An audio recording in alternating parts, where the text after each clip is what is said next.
Disclaimer. इस channel पे दी गई सारी जानकारी सिर्फ एजुकेशन और इंटरटेनमेंट पर्पस के लिए है। किसी भी फाइनेंशियल डिसीजन लेने से पहले अपने फाइनेंशियल एडवाइजर से सलाह जरूर लें। स्टॉक मार्केट, क्रिप्टो और ऑनलाइन इन्वेस्टिंग में रिस्क होता है, अपनी रिसर्च खुद करें।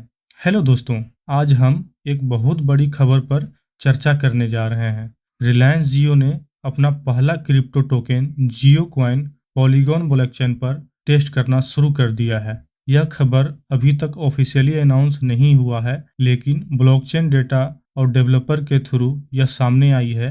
पॉलीगॉन स्कैन पर एक ERC20 टोकन जियो कॉइन दिखाई दिया है। आइए समझते हैं कि यह जियो कॉइन क्या है और पॉलीगॉन नेटवर्क क्यों चुना गया और इसका इन्वेस्टर के लिए क्या मतलब है। तो दोस्तों, जियो कॉइन एक डिजिटल रिवार्ड टोकन है जो जियो अपने ब्राउज़र जियोस्फीयर के यूजर को देता है। जब यूजर्स जियोस्फीयर ब्राउज़र पर ब्राउजिंग करते हैं तो उन्हें जियो कॉइन मिलता है जो डायरेक्टली उनके पॉलीगॉन वॉलेट में जा सकता है। अभी के लिए ये सिर्फ एक रिवार्ड या यूटिलिटी टोकन है जिसे ट्रांसफ़र या एक्सचेंज नहीं किया जा सकता है। कंपनी ने अभी तक कोई क्लियर रोड मैप नहीं दिया है कि फ्यूचर में इस टोकन का यूज कैसा होगा, लेकिन यह माना जा रहा है कि जियो कॉइन को अपने इकोसिस्टम में रिचार्ज, शॉपिंग या लॉयल्टी रिवार्ड के रूप में इंटीग्रेट किया जा सकता है।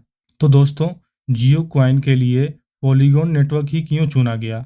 सबसे पहला कारण ये है कि पॉलीगॉन एक इंडियन ओरिजिन नेटवर्क है एंड पॉलीगॉन एक इथेरियम का लेयर 2 स्केलिंग सॉल्यूशन है जिसमें फास्ट और लो कॉस्ट ट्रांजैक्शन पॉसिबल है। इसका कार्बन फुटप्रिंट भी बहुत कम है। इस नेटवर्क का यूज रेडिट, स्टारबक्स और मास्टर कार्ड जैसे ग्लोबल ब्रांड भी कर रहे हैं। जनवरी 2025 में जियो ने पॉलीगॉन लैब के साथ पार्टनरशिप की थी जिसका गोल था वेब3 फीचर्स को जियो के ऐप्स में लाना।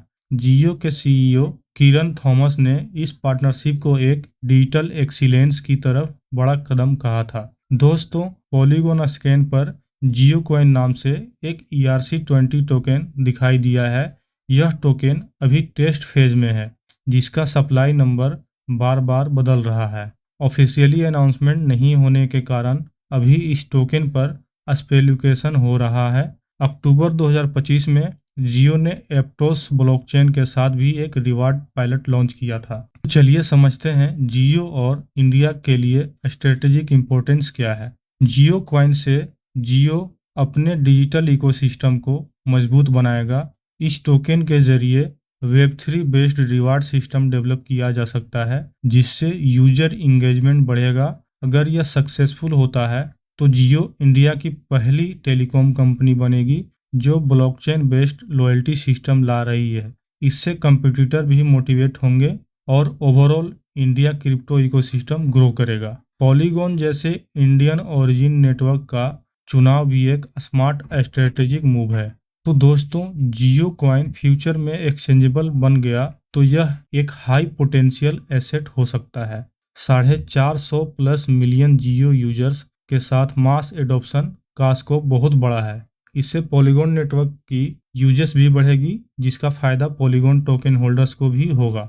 लेकिन रिस्क भी है। अभी तक कोई लिस्टिंग नहीं हुई है और इंडिया में क्रिप्टो पर स्ट्रिक्ट रेगुलेशन है जैसे 30% टैक्स एंड 1% TDS। अगर यह टोकन सिर्फ इंटरनल यूज के लिए रहा तो एक्सटर्नल इन्वेस्टर के लिए लिमिटेड वैल्यू रहेगी। जियो कॉइन एक और एग्जांपल है जहां बड़ी कंपनी अपने इकोसिस्टम के लिए क्रिप्टो टोकन डेवलप कर रहे हैं। पहले फेसबुक ने लिब्रा बनाया था, JP मॉर्गन ने JPM कॉइन लॉन्च किया है और जापान का रेकुटेन अपने लॉयल्टी रिवार्ड के लिए रेकुटेन टोकन यूज करता है। लेकिन इन सभी एग्जाम्पल में सक्सेस तभी मिलता है जब रेगुलेटरी कंप्लायंस और यूजर ट्रस्ट बना रहे।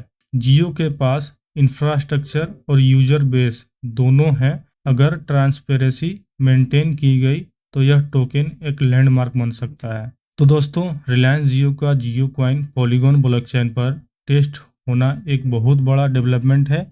यह इंडिया वेब3 फ्यूचर के लिए एक नया चैप्टर हो सकता है।